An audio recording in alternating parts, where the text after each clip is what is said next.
Hai, selamat datang ke Uchi World. Subscribe ya. Terima kasih.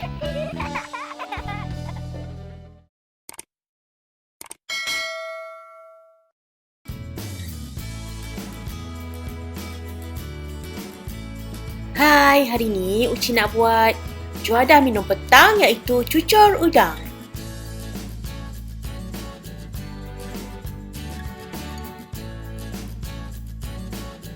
Sebelum tu, Uchi nak buat promo. Kalau nak belajar bahasa Inggeris secara percuma, subscribe channel English with Uchi Imran. Juadah ni ringkas je nak sediakan. Jom kita tengok bahan-bahan.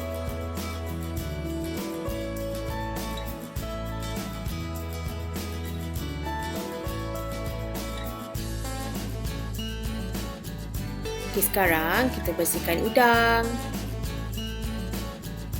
Kita hiris cili, hiris bawang. Semua bahan-bahan kita dah bersihkan dan dah hiris.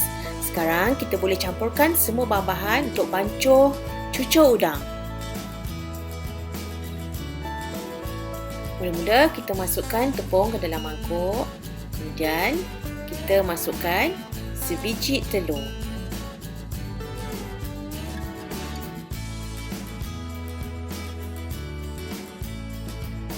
Sekarang kita gaul telur dan juga tepung. Kita gaul rata. Kita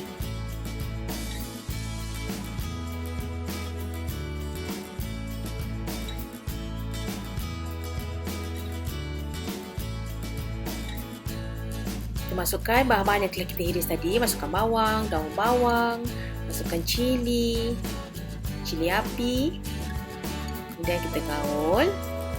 Kemudian kita masukkan udang yang telah kita hiris.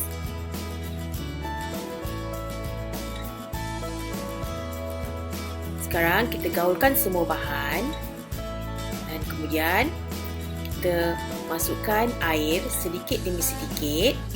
Kita gaul sehingga dapat tekstur seperti ini dan jangan lupa tambahkan garam secukup rasa. Panaskan minyak dan sedia untuk menggoreng.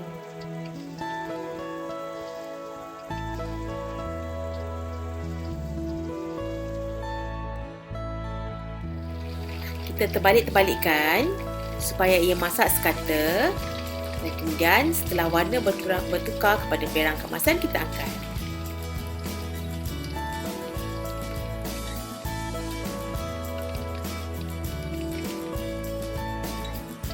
Cucur udang kita dah siap.